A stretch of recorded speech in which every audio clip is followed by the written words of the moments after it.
Nice. The judge has got around to appointing the special master in the Dominion versus Fox News case.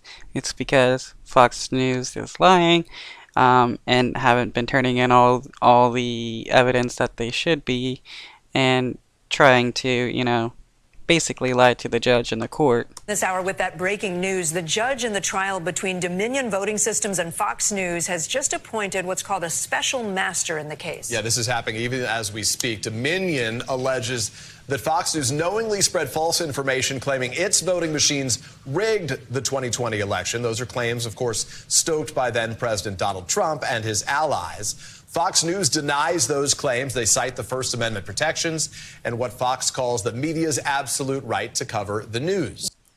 Yeah, I mean, they do have the right to cover the news, but if you're willingly and knowingly defaming people, that's a whole different story, because that's a crime. Dominion is seeking $1.6 billion in damages from Fox. We have NBC News correspondent Emily Aketa, who's outside the courthouse in Wilmington, Delaware. Also with us here on set, NBC News legal analyst Danny Savalos. Emily, let me start with this breaking news and you. What more do we know about this special master and why the judge might have made that decision? Well, Kate, we're just getting our eyes on these court documents. The judge formally tasking a special master to investigate if Fox News Network did comply with its discovery obligations. As the network has previously said, it has done so. The inquiry comes after a former Fox News producer brought to light some recordings of conversations that she conducted and Fox employees conducted with sources around voter and election fraud allegations. Now, I'll tell you this. I've been going in and out of the courthouse throughout the day. In order for me to do so, I have to be in the media overflow room. So I have this unique window. I can see this live stream of what's happening in the courtroom. And you may remember in the last hour I told you, okay, opening statements, they were supposed to be getting underway around 1:30 p.m. It is now 3 p.m. So we're experiencing a significant delay here. We were supposed to hear from Dominion and then Fox. So as to why that is the case, what is causing this prolonged delay, it remains unanswered, but it's certainly fueling speculation. It is the second delay we've seen. Remember, initially the trial was supposed to get started yesterday. It was pushed to today, and now we're seeing this delay in opening statements. So we're going to be continuing to watch.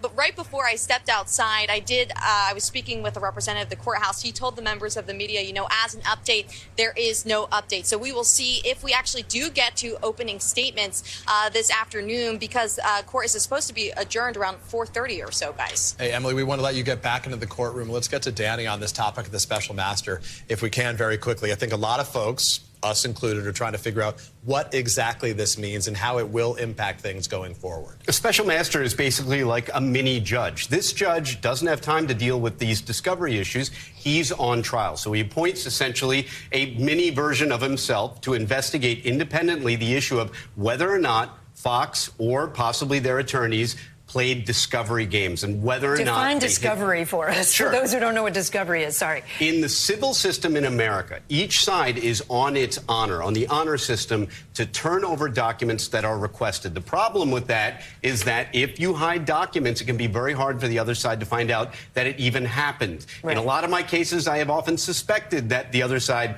is hiding documents, but you can't prove it because you don't have access to the documents. So the special master here has a lot of powers to investigate who, what, where, and when, and whether or not documents were hidden.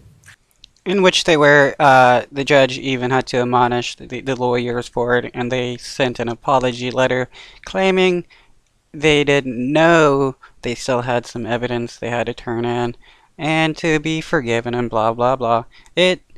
Fox News and the lawyers are completely lying, and they're being shown to be the big liars that they are. So in the case, once it finally starts moving forward, we expect that Fox News is going to say, we're protected by the First Amendment here. We didn't defame. We're not guilty of defamation, right? What is the standard for a news outlet and whether they can just say First Amendment? The First Amendment does not give anyone a right to defame others, no more than it allows us to make threats or do something like shout fire in a crowded theater. There have always been exceptions to the First Amendment, and defamation is simply a false statement about somebody else that causes them harm, and the statement is made, at least under the New York Times v. Sullivan standard, with reckless disregard of whether or not, at least reckless disregard of whether or not the statement was true. By the way, judge in this case has already determined that the statements were false, so half the case is already won for Dominion. Yeah, and then, of course, the next question becomes if there's still the potential for a settlement. You've told us that that still remains a potential, even though this trial is already underway. Danny Savalas, thanks for your